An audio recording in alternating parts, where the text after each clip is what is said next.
أهلا بكل الذين ينضموا للاستماع إلى راديو بلدي أول راديو عربي أمريكي ويعنى بقضايا العرب في المهجر. برامجنا في راديو بلدي كل يوم جمعة من 8 وحتى 9 صباحا مع ليلى الحسيني في بث حي ومباشر عبر WNZK راديو 690 AM. صباح الخير بلدي، صباح الخير لكل مستمعينا. Welcome to Radio Baladi, the first Arab, Middle Eastern and American simulcast radio show. Radio Baladi is broadcast every Friday morning on WNZK 690 AM from 8 until 9 Eastern Time on Good Morning Michigan with Layla Al-Husseini. Our call-in number 248-557-3300. And now, stay tuned for the best radio talk show on Arab and American issues with your host, Layla Al-Husseini.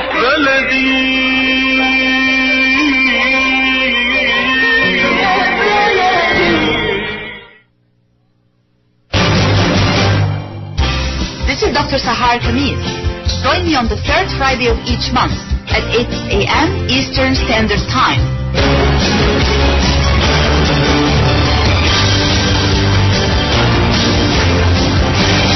I'll be discussing some of the most important current political, economic, and social issues in my program, The Bridge. On Radio Baladi, on America's Voice of the Arabs, WNZK 690 AM, and WDNZ 700 AM.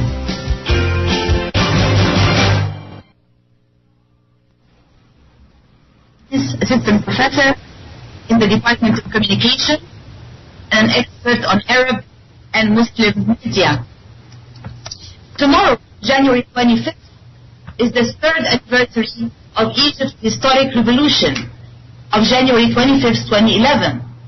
3 years after the eruption of this historic revolution, it becomes mandatory to really reassess and revisit the whole situation in Egypt and look at the most important changes and pressing challenges which have imposed themselves on the Egyptian political scene today, leading to an unprecedented degree of division, polarization, and controversy. This requires asking a number of very important questions and addressing a number of important factors, such as, for example, what led to the current situation of deep division and strong polarization which the Egyptian political scene is witnessing today? How did the role of the military in Egypt change between the past and the present? What led to these changes? What could be done about restoring the process of democracy in Egypt and putting it back on the right track? What efforts could be made to revive Egyptian civil society, and what role could the referendum on the constitution, which just took place in Egypt a few days ago, actually have affected the political scene and the escalating tensions between the various groups in Egypt today? To actually follow this very important discussion and to discuss all of these important issues and more, I have with me this morning two experienced and highly qualified guests, Mr. Ziad Al-Kilani and Mr. Oded Thakur, discussing these important issues. Mr. Ziad Al-Kilani is a tenured teaching assistant in the Faculty of Economics and Political Science at Cairo University. He is an MA candidate in Comparative Middle East Politics and Society at a joint program between the American University in Cairo and Tübingen University in Germany. He earned a bachelor's degree in political science with a minor in public administration with highest honors. He previously worked as a research assistant at the Future Studies Unit at Politika Alexandria while attending the Arab-Turkish Congress on Social Sciences in Ankara, Turkey. He spent the summer at Moscow State Institute of International Relations studying global politics and another summer in Berlin studying democratic transitions after the Arab Spring. My second guest, Mr. Oded Thakur, received his bachelor's degree in international studies from the American University School of International Service in Washington, D.C. He has studied extensively in the fields of U.S. foreign policy, international development, and comparative religion, and he has been trained throughout South Asia and the Middle East to further his knowledge of both regions, and he traveled extensively within these regions as well. He served in various research capacities at a number of think tanks, including the Brookings Institute in the U.S., and research centers in Washington, D.C., and is currently based out of Mumbai, India, where he actually continues to write on issues of politics, development, religion, and culture. Welcome to the show, everybody. Thank you very much for having me. Thank you for being here. Thank you very much for joining the show today. And I would like to start with Mr. Ziad El-Kilani. And Ziad, I'd like to ask you, as an Egyptian yourself, 3 years after January 25th, 2011, how do you personally see the Egyptian political scene today? Thank you, Professor Hamid, for hosting me. First of all, I want to express my my strongest condolences for the families and the friends of the victims today in the terrorist attacks this morning in Cairo. And we hope that we'll undergo a constructive dialogue to understand what happened in Egypt. I think we are living in a very highly polarized society in Egypt nowadays. And for me, I think what happened during the last 3 years is an ongoing conflict within the region between the post-colonial structures, and by that I mean the coercive apparatus and the central administration mode of government inherited by the current Arab governments throughout the colonialism, and the only organized and available opposition movements, which are the Islamists. What happened in Egypt? If I got the question if I get the question right? Right. What happened in Egypt? Why did we reach this polarized society? I think it is because a very simple explanation, which is lying, actually. All of the political actors and the factions in Egypt actually assume that they know it all, and they can solve all the problems within the Egyptian society, and they have these magic solutions for everything. And what the MB actually did, that they kind of proposed themselves as the saviors of this country with this Renaissance project, that they would solve every single problem within Egypt in just 100 days. And when actually people discovered that it was just electoral promises, people at that time, Egyptian people at that time, did not differentiate between what is reality and what is electoral promises. Mm-hmm. That's why we saw what happened in 30th of June last summer. Mm-hmm. And this left us with two major dilemmas, which is the dilemma of organization and legitimacy. And I think Egyptian people are Egyptian political actors nowadays are going through a harsh self-criticism. Mm-hmm. What does it mean? What does democracy mean? What does legitimacy mean? And how to organize ourselves.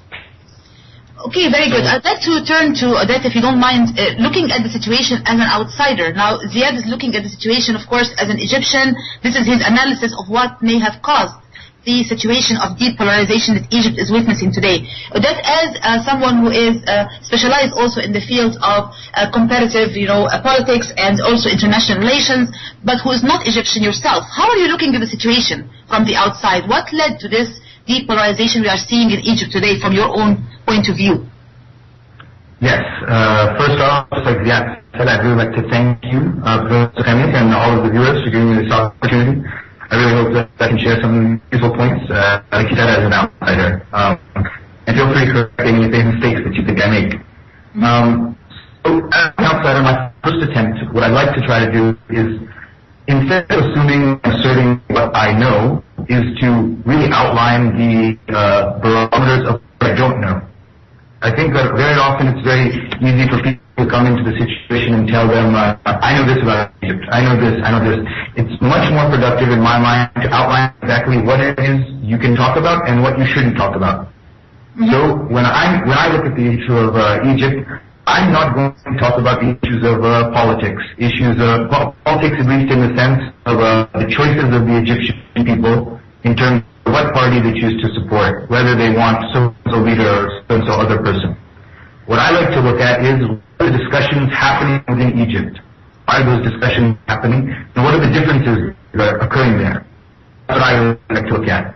Because honestly, the tempo that Egypt is working in right now, and the reason that things have gone with it, they have honestly, I think come down to two major factors, the way that we look at the situation. The first is honestly context, and the second is dealing with an unrealistic timeline. It's, as an outsider, I probably don't have the same stakes in the situation as most Egyptians do. So it's maybe a little bit easier for me to be a little less, I don't want to say impatient, but it's much easier for me to look at the situation and not have, any pawn in the game, if you know what I mean. Right. We will come back again to you, Odette, with this question right after we take this break. Please stay tuned. Dr. Al-Zuhaili specializes in diabetes and endocrinology and has been conducting research for over 12 years. Right now, there are several clinical studies actively enrolling for both adult and pediatric patients with type 2 diabetes. Under Dr. Al-Zuhaili's care, participants in the clinical research trials receive free lab work, medical procedures, medical supplies, and medications to assist in their treatment. Qualified participants are also compensated for their time and travel in addition to receiving top care for their diabetes treatment and control. The research department is equipped with experienced and friendly staff who will work to manage patient care and schedule accommodations. Please contact Al-Zuhaili Medical Consultants at 1331 Monroe Street in Dearborn. Visit alzuhailidiabetes.com and call 313-581-8903. 313-581-8903.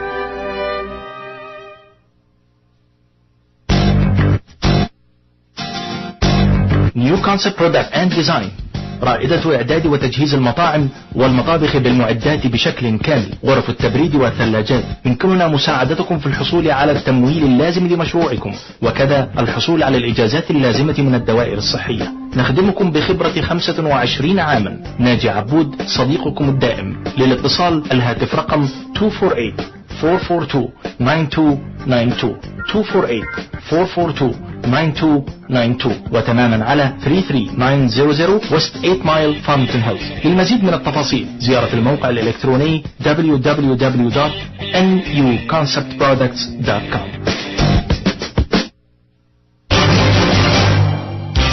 This is Dr. Sahar Khamis. Join me on the third Friday of each month at 8 a.m. Eastern Standard Time.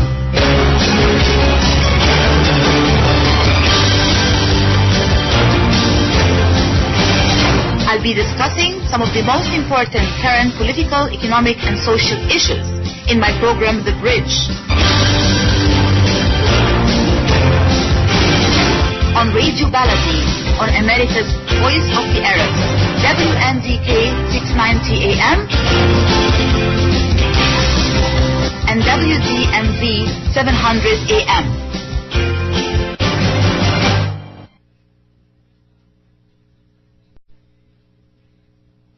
Three years after the revolution, the different dilemmas, divisions, and dreams. And with me this morning discussing this important issue are Mr. Ziad Al-Kilani and Mr. Oded Takour, two experts on political science and international relations. Before going off to our break, we were asking the big question, which is what happened in Egypt and what led to the depolarization that the Egyptian political scene is witnessing today. Ziad kindly gave his perspective from the inside as an Egyptian, and Mr. Oded was giving his perspective from the outside as a non-Egyptian, but an expert in this field. Oded, if I go back to you again, and if you can just please quickly recap some of the most important points you were saying before we went to the break for our audiences, please. Yeah, of course. What I'd like to say, in terms of the situation going on right now, I think one of the most important two outside factors as an outsider viewing the situation. One is that I'd like to put what's happening in Egypt into a historical context. In the issue of, we have to look at the timeline we're dealing with. So in the context of the Egyptian revolution, we're dealing with a period of about 3 years. In the historical context of revolutions, that's a tremendously small amount of time, to be completely honest. And so while as an Egyptian with a stake in the situation, it is very understandable to be impatient with what's going on in Egypt, when you look at this issue in a historical context, I mean, to give an example, think of 2 years after the first shots of the American Revolution were fired. Washington had not even gotten to Valley Forge, and the situation was looking quite bleak, to be honest. 2 years after the beginning of the French Revolution, the situation looked much worse than it did better. So when we look at it in these situations, especially in the context of Egypt, we have to really be honest in the way that we look at it, because only then can we really have a good sense of hope as to what is possible and what is not possible. All right, so I want to really turn on to this important point about the historical context and actually the period of time that it takes to transition to a real, viable, and effective democracy. Ziad, do you agree with what Odette just said about, Egyptians have to be patient, and maybe we are expecting a fast transition to democracy, much faster than it should be. Other countries had much longer time to actually transition to a real and effective democracy. What is your take on this particular point? Actually, this takes us to the issue of discussing what really happened in 2011. What happened in the 25th of Jan? Was it really a revolution or an uprising? We have two different perspectives on that. Quickly I go through over them. Immanuel Kant, the great German thinker, actually regarded revolutions with their outcomes. So the French Revolution can be considered a revolution actually only in 1870, so 8 years after the revolution took place. And while Michel Foucault, the French thinker, actually regarded or evaluated revolution with the sense of belonging that it can create among the participants. But we have to add something, that the French Revolution, which is the greatest revolution ever in history, it took them 8 years to actually reach the Third Republic, which was the liberal republic, with more than 750,000 of people actually died. So I think the revolutionary factions in Egypt and the revolutionaries in general in Egypt was in a hurry to grip out the fruits of democracy, which cannot happen in 3 years. And one more thing, that the conception of the state among the revolutionary Egyptians is not yet clear. And let me get back to Max Weber, a very famous theorist. He actually defined a state that it has the actual monopoly of the legitimate use of coercive power. And no revolution actually can win without having such coercion or the coercive power. So this takes us to the role of the military. What happened actually in 2013? Before we come to the role of the military, Ziad, if I may just jump in here, because the whole distinction between the term revolution and the term uprising really needs to be given more attention from my point of view. I want to ask you the direct question, and please feel free to answer it in whichever way you want. How would you label what happened in 2011 in Egypt, and how would you label what happened in 2013 in Egypt?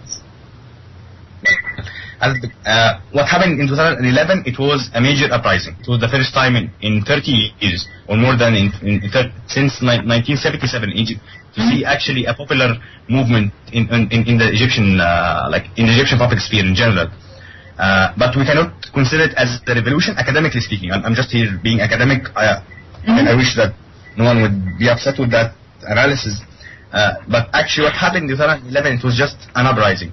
It was a popular movement. Then the army pushed Mubarak to resign with the absence of external and international support from international powers. But the revolution,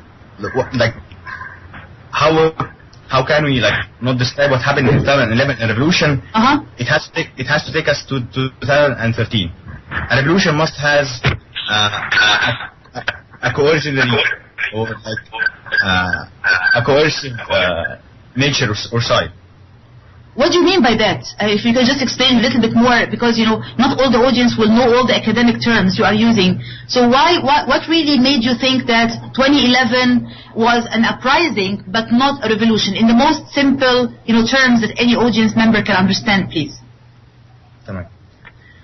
So in order, historically speaking, in order for a revolution to break down the status quo, or to break down the settings within Egypt, within any society.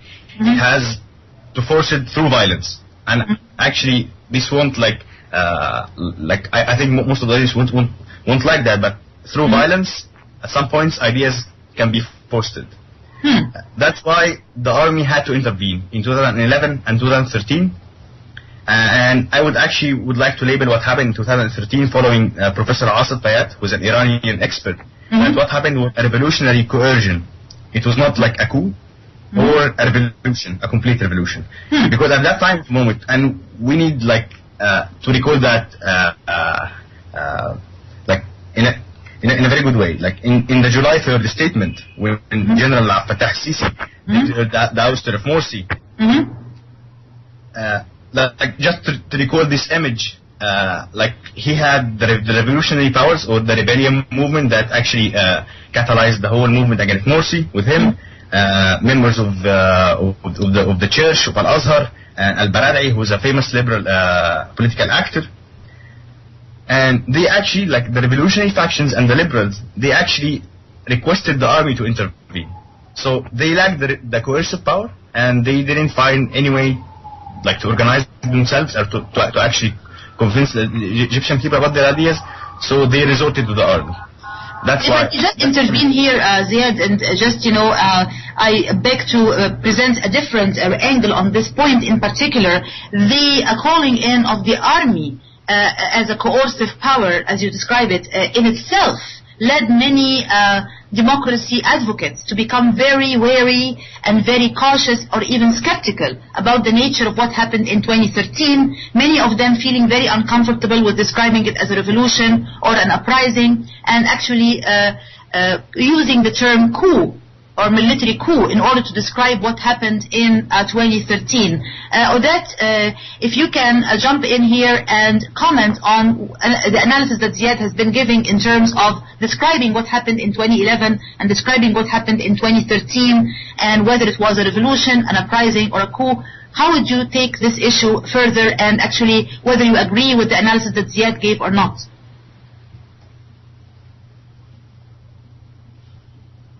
Odette, can you hear me? Yes, I can. Hello? Yes. Yes, please. Yes, it's a very interesting point to ask about the difference between a revolution and an uprising. In my personal opinion, I would state what happened in 2011 as a revolution, but it's important to outline exactly what we mean by that. What I mean is, when I say a revolution, is that it was a revolution in the physical sense. In the physical sense in that it was individuals from within Egypt revolting against the apparatus of the state outlined by President Mubarak. In that degree, it was a revolution. But what we mean, I think what Ziad is getting to in terms of the academic terminology of a revolution, is that what it lacked was the subsequent, the following enlightenment, a period in which the people of Egypt themselves really gained, they got a sense of freedom, in the sense that you could see immediately after Mubarak was deposed, people would head to the streets for every problem that came about. The freedom to express oneself was there. But what did not really follow was an honest and frank conversation within the group, within the country, about where they were going next, about what the priorities of the state would be. And that happens for a number of reasons, which we can get to in just a bit. But the thing is, if you don't have that subsequent enlightenment sort of period, a period in which the discourse of the country goes from being a violent discourse, a chaotic discourse, to one in which we're working towards a shared view of progress, a shared view of what the country needs and what is good for the country. If you don't have that, then Ziad is quite right. It can't be defined as a true revolution in that sense. Now, what I see as far as what happened in 2013, I wouldn't define it as either, to be completely honest. What I would define it as is, if Egypt had one of those, had a subsequent enlightenment, it would have been the equivalent of, voting one party out of power and voting another in. The problem is that the people of the country had not yet, they were not met with an apparatus of the state that allowed them to do that allowed them to really vote out a power, because of the fact that the president had just been voted in. And exactly, and this is the whole point that makes the pro-democracy advocates who are not necessarily, sympathetic with or even fans of the Brotherhood or Morsi himself become very skeptical about what happened, specifically because of calling in the coercive apparatus of the military and asking for military intervention in the Egyptian political scene. So how would you personally describe what happened in 2013, Odette? To be honest, like I said, it is the signs of what happens in a revolution when you lack the subsequent enlightenment. Because in a revolution where there is that subsequent enlightenment, correct? We can have, it's not an unrare thing for the first year of a president to be fraught with discord, to be fraught with disagreement, people disagreeing over contentious issues. But the reason that people don't overthrow the president in other countries that have just had elections is because there's an understanding that there's more to risk from overthrowing the system than there is to dealing with the person in power. Now, where we didn't see that was in 2013, where people said that what's more important to me right now, and this is just my opinion, outsider's perspective, what they said was that we have more to risk from having Morsi in power than we do from having him out of power. So that's what we're going to do. They didn't look at it from the perspective of a collective nation. They looked at it from the perspective of their interests. And I want to add to really get to Ziad here for this point in particular, in light of what Odette just said about the lack of enlightenment and the lack of collective action, it seems to me that there are some major missing points in Egyptian political life today, including the absence of a truly active civil society. Opposition movements were not able to effectively organize themselves into some kind of viable or effective opposition movement so far. And maybe this is one of the factors that led to what happened in 2013. Ziad, would you like to comment on this point in particular, please? Actually, I agree with what Odette was saying about the definition of revolution. And actually, and this is different because I'm a citizen of the country. I'm living in the country, so I'm a little bit like I have my own attitudes. But let me get back to your question, Professor. That I think neither the military nor the Muslim Brotherhood are the ones to be blamed. Actually, it is the fault of the revolutionary groups or the revolutionary factions. They actually did not foresee or forecast the next implications of what they are doing. The call for continuous demonstrations in the streets for about 6 or 7 months during this CAF led actually people to distrust or actually to get away outside these revolutionary brandings. And what we are facing now in Egypt, that we don't have actual real agent of democracy. We cannot assume that the military or the MB are agents of democracy, as they are traditional factors. And actually, and this takes me to my specialty in public opinion, most of the Egyptian people support democracy with about 80%, according to the latest polls, but actually they don't support the liberal type of democracy. And here comes the role of the West to understand what is happening in Egypt. Egyptians want a democracy in its procedural terms. So they want corruption out, they want stability, they want the army to be powerful, they want religion to be in the public discourse or in the public conversation, and they want to have the representatives, but they kind of support some censorship over the freedom of expression. Okay, we'll come back to this important point about freedom of expression and what kind of democracy do Egyptian people really want right after this commercial break. Stay tuned, please. Ziad brand. Quality products from our family to yours. Ziad Brothers Importing offers the finest quality products, including brands like Sultan, Kraft, Nestle, Hook, Rico Picon, Donna, and many more. Ask your retailer to carry these fine products because you deserve the very best. For more information, visit our website at www.ziad.com. That's www.ziad.com. Ziad, quality products from our family to yours. If you get into a car accident, how will you pick up the pieces when you can't work, when the bills pile up? Who will help you? Call 866-YOUR-RIGHTS. I called Jemana. She took care of everything. My medical bills, lost wages, and even a large settlement. I am Jumana Kiruz, and I assure you that my team will not stop until you get the most for your rights. If you've been in a car accident, call Jumana. 866-YOUR-RIGHTS. This is Dr. Sahar Khamis. Join me on the third Friday of each month at 8 a.m. Eastern Standard Time.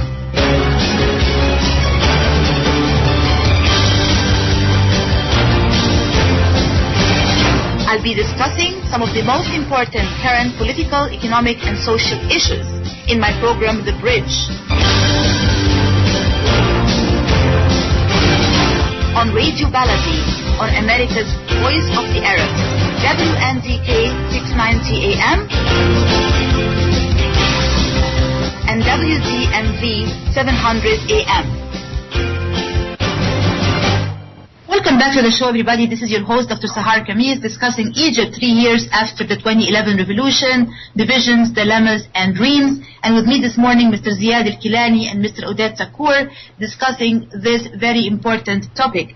And Ziad, right before going to the commercial break, we were actually talking about the missing factors in Egyptian democratic life today, things like the absence of collective action, the absence of enlightenment, and also the absence of a vibrant civil society. And you were talking about a very interesting point, which is the fact that Egyptians, from your point of view, want some kind of what you call electoral democracy, but not necessarily a liberal democracy that truly takes into account other factors, such as, for example, freedom of expression. That's a very interesting point, Ziad. If you can actually just touch upon it a little bit more to really make us understand what you mean by that. I'll be very quickly with that. Actually, like we had in Egypt, we had after the revolution specifically, we had the second wave of the Arab Barometer. It's a huge project working on attitudes within the region. So we had 80% of people supporting democracy, but only the procedural way of democracy. So people actually have huge trust in the army. They actually want religion to be there within the governance of the state, and this takes me to the issue of civil society, because the definition of civil society, according to the liberal perspective, it's kind of an intermediary group between the state and society. But Egyptians actually, not only Egyptians, I want to be specific, Egyptian state actually co-opted the civil society in Egypt during the last 30 or 40 years. So the civil society in Egypt are under censorship. They are monitored by the government, and they don't have actually their way outside this dilemma between being pro-state or pro-Islamists. And this takes us to what we're living now in Egypt, that people themselves are trapped in this dilemma, that we're living in a dogma, between Islamists and the state itself. Mm-hmm. And I think it would be interesting to also touch upon the point that, from your point of view, maybe neither the military nor the Muslim Brotherhood are agents of democracy. Would you like to explain this point a little bit more? Okay. Because actually the structure of ideas within these two major organizations in Egypt, they are actually, both of them are conventional and traditional powers. One of them is fostering the nationalist ideas, like the military, while the MB, they have a different conception of the state. They don't actually support the modern nation state. They kind of they foster or support theocratic backed state. So people will delegate the power to the people who are ruling, because they actually interpret the text the holy text of Quran, but more of them, and here too, we have to be frank, after 3 years of what happened in Egypt, like the moderation argument that the Obama administration was using with dealing with the Muslim Brotherhood, that when actually Islamists get into power, they will be much more moderate, and they will support democracy, and so actually like it failed, and like we have all to face the reality. And on the other side, like coercive apparatus in any given society, like within the hierarchy, within the systems, they cannot be like agents of democracy. So we have to face the reality that we are living between two forces of like they are not actually supporting or really wanting democracy as the youth in Egypt need. Very interesting. Odette, would you agree with this point about neither the army or the government in power in Egypt today, nor the Muslim Brotherhood are necessarily agents of democracy, as well as also the definitions of democracy that Ziad has been talking about earlier? Would you like to comment on these points, please? Yes. First I'd like to weigh in on the issue of defining democracy, because it's just always such a difficult issue to get to. My traditional education has always taught me this. Let me tell you this. Democracy is a diverse thing. Democracy in India, where I am right now, is radically different than it is in the United States, is radically different in Turkey, is radically different all over the world. But I think what we need to understand, at least especially in the context of Egypt, is that democracy is not an end state. There's not a point, the only time at which you start to talk about a country as a democracy is once elections happen. Everything that happens after that is another issue. But democracy is a process. It doesn't have, for instance, if you were to ask actors inside the U.S. today, is the U.S. a democracy? There are very many actors that would tell you that it's not, with the influence of influential, powerful interests, with the lack of appropriate voting, only less than 50% of the population actively votes. What we need to understand is that when we're talking about a thing like democracy, the first thing that Ziad quite rightly pointed out is that you have free and fair elections. After that point, you start outlining what are the differences between an Egyptian style of democracy and a United States style of democracy. As he rightly pointed out, Egyptians will not have all of the same interests, the same values as the Americans will. The Americans put a tremendous amount of attention on, for instance, the freedom of speech. Whereas traditionally in countries such as India, where I am right now, countries that have more of a proximity to issues of violence, incitement as a result of speech, there is an actual fear of the effects of free speech in a divisive sense, where free speech could actually amount to violence and incite countries to violence. So it's a very interesting point you're making, Odette, that there is no such thing as one-size-fits-all democracy. We cannot think of one type of democracy and say, hey, this is the democracy the U.S. adopted, and therefore it's going to succeed in India, in Egypt, in Pakistan, in Brazil. This is not the case. And this is a very interesting point. I think when we talk about democracy, many people think about elections, and they think about freedom of the press or freedom of expression, but they overlook the fact that it's much more complicated, like you and Ziad were trying to say. It's much more complicated than that, and it's really beyond just electoral democracy. But Odette, I also would like to touch upon the point of civil society.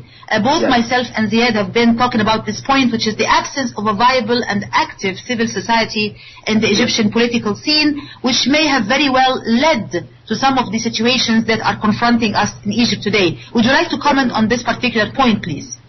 Yes, exactly. This is where I've tried to prepare the most, actually, because as you quite rightly stated out, I think this is where Egypt has been dealing with the most problems. In my opinion, I would boil it down to three central factors that have caused this lack of a civil society Arab Spring, if you have it. The first, and the three of them I would not blame on any sort of political actor, to be completely honest. As Ziad said, the issue really does come from the divergent conversations within Egypt. The first, all three are cultural issues, a cultural sort of shift that's happening in Egypt. The first is the culture of conspiracy, the tendency to look at a group that disagrees with you, radically in some cases, and outline them as, instead of outlining them as an opposition party within the country, your neighbor that happens to have a disagreement with you, there's a tendency to equate them with some sort of conspiracy, either from abroad or divisive within the country. And we see this on both sides. We saw with the Muslim Brotherhood that all of the opponents of the Muslim Brotherhood on many cases were outlined as a foreign conspiracy. And now we've seen it on the opposite side as well. The Muslim Brotherhood itself is a conspiracy from abroad, and both sides have accused either sides of being funded by the United States of America. That's the culture of conspiracy, the problem there. The second is the culture of dependency on the state. As Ziad quite rightly pointed out, Egypt, despite all of the issues of corruption, has a tremendously strong and entrenched state apparatus. Now, if you look at what the demands, it was very interesting. After the first revolution, the demands of the people of Egypt were not what you would quintessentially think of in a revolution. For instance, the issue was not what we want, specific policies, correct? It was more of what we don't want. We don't want Hosni Mubarak. We don't want corruption. We don't want lack of sovereignty. The things that they did want were very vague, things that everybody wants. They wanted freedom, but they didn't define what they meant by freedom. They wanted prosperity, but they did not have the chance to have a discussion on what they defined as prosperity. And third and final is the culture of combat, I think, which is very present in what we're seeing now in the issue of the violence. I'm not talking about this in a sense of Arab culture of combat, but the culture of combat overwhelmed the culture of reconciliation in Egypt. So, for instance, a very good example is, you'll see this on both sides. An issue of violence will erupt in a place like Marsa Matruh, in which Muslim Brotherhood, for example, this is just an example, a Muslim Brotherhood protest will be taking place and a Muslim Brotherhood protester will be killed. Then members of the Muslim Brotherhood will, miles away in a place like Giza, will see a protest occurring by people that are anti-Muslim Brotherhood.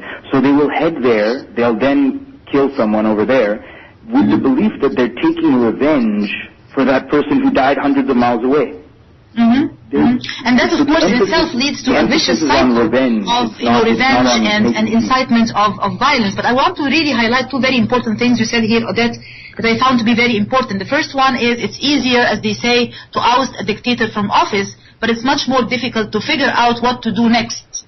And that's a very important point that you're saying, okay, Egyptian people knew very well what they did not want, but they did not actually know clearly what they really wanted. And I think this is a very important point that may have led to the situation we are witnessing in the country now. And of course also the culture of conspiracy and the accusations on both sides, which have been escalating and very clearly dividing and polarizing the country even further in the political scene as well as in the media scene. We have seen these accusations flying back and forth and creating even further violence and further suspicion and division. But I want to ask you in a nutshell very quickly, Odette, do you agree with Ziad's point that neither the military nor the Muslim Brotherhood could be described as agents of democracy? To be completely honest, as agents of democracy, I would agree in the sense that they're not agents of democracy, but that's only because of the fact that there are no agents of democracy in a democracy other than the people. If you're elected as a representative of the people, your job is to represent the people. The people are the only agents of democracy. Everyone else afterwards is supposed to be a tool of democracy. Representatives like the Muslim Brotherhood or the military are only valuable in so much as they represent the people of Egypt. The people of Egypt are the